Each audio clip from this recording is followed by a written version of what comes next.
Anda kembali menyaksikan Kabar Khusus bersama saya Yohana Gabriela dan masih bersama dengan narasumber kami Bapak Agung Baskoro. Ya, Pak Agung, kita sudah mendengarkan tadi nama-nama menteri, wakil menteri dan kepala badan yang tadi sudah disebutkan. Betul. Nah, kira-kira dari sejumlah nama yang tadi sudah diperkenalkan juga ke publik, ada gak sih sebetulnya nama-nama yang sebetulnya ini cukup menggemparkan atau menghebohkan publik sebetulnya?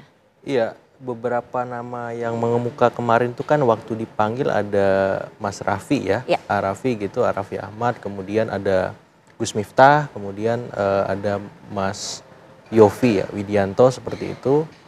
Dan hari ini nama-nama tadi dan beberapa nama lain ya, itu memang tidak disebutkan saat diumumkan menjadi menteri ataupun wakil menteri. Saya belum paham kira-kira nanti penempatannya seperti apa. Tapi harapannya memang sesuai dengan kompetensi mereka, keahlian mereka, dan background yang selama ini kita kenal mereka sukses di bidangnya masing-masing seperti itu. Jadi saya masih menunggu kira-kira arahannya seperti apa, tapi yang jelas nama-nama tadi memang cukup potensial untuk dilibatkan karena sudah dipanggil dan memang punya kontribusi besar terhadap kemenangan Pak Prabowo Mas Gibran di Pilpres kemarin seperti itu. Iya, betul sekali. Ini nama-nama yang sebetulnya cukup dinantikan karena mungkin lebih akrab dikenal oleh publik begitu, karena mereka juga merupakan public figure. Nah, kira-kira apa sih yang menjadi alasan? Apakah ada pertimbangan-pertimbangan yang sebetulnya mungkin belum waktunya, belum saatnya, atau sebetulnya ada pertimbangan penempatan di tempat lain atau seperti apa kalau? Iya, yang terakhir bisa jadi ya, kemarin kita dengar juga Gus Miftah sempat menyampaikan ke pers bahwa beliau memang fokus dalam konteks moderasi beragama ya, toleransi.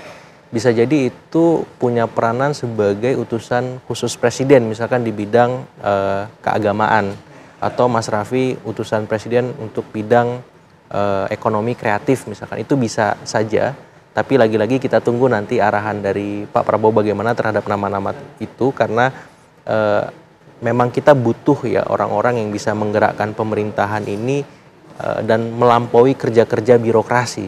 Dan orang-orang seperti Raffi gitu ya, Gus Miftah, kemudian Mas Yofi itu bisa membantu dan merepresentasikan kalangan selebritas ya, kemudian atau musisi misalkan, ataupun penggerak-penggerak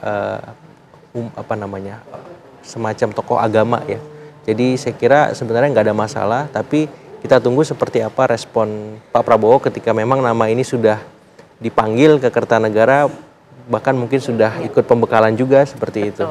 Ya, lalu juga kalau kita membahas mengenai partai politik juga, ini ternyata PDI Perjuangan yang sebetulnya tidak bergabung dalam koalisi, tetapi ternyata ada juga kader yang dipilih menjadi menteri di sana. Nah, kalau Anda melihatnya seperti apa nih, bahwa ternyata dari PDIP ada di sana, justru Nasdem yang sebetulnya turut mendukung, tetapi justru tidak ada sama sekali nama di sana, walaupun memang sempat disampaikan ya kalau dari partai Nasdem sendiri tidak ikut dalam posisi pemerintahan ini. Iya, dalam konteks PDIP memang bukan kader utamanya ya, tapi memang profesional yang terafiliasi atau bisa jadi figur yang dekat dengan sosok ketum PDIP. Kita sebut ada Pak Budi Gunawan, ada Ibu Sri Mulyani misalkan. Walaupun ini memang bukan kader utama PDIP ya, memang berada di pengurus DPP atau seperti Sekjen, Bendum, ataupun orang-orang terdekat di lingkar strategis PDIP yang selama ini kita kenal. Jadi melihat PDIP hari ini saya jadi mengingat PKS karena memberikan nama juga ya, yang tercantum atas nama Prof. Yasirli seperti itu, yang tadi juga disebut oleh Pak Prabowo. Jadi pola rekrutmen menteri ini, wakil menteri, memang sedikit banyak bisa juga mengindikasikan afiliasi secara tidak langsung ke partai tersebut gitu.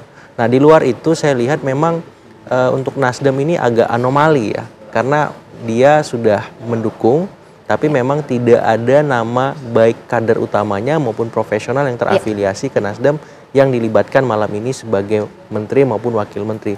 Saya pikir ini tradisi baru yang bisa dicontoh ya, walaupun bisa jadi nanti bentuk kerjasama dengan Nasdem ini bisa jadi tidak hanya kursi di kabinet, tapi bidang yang lain, misalkan resource di ekonomi, hukum, atau bidang-bidang yang memang bisa distribusikan manfaatnya untuk Nasdem seperti itu. Oke, baik. Tapi sebetulnya apa sih yang dipertimbangkan dengan hal baru ini yang dilakukan oleh Partai Nasdem? Tapi sebelum menjawab, kita akan jeda terlebih dahulu, Pak. Untuk itu, pemirsa tetaplah bersama kami di Kabar Khusus. Kami akan kembali.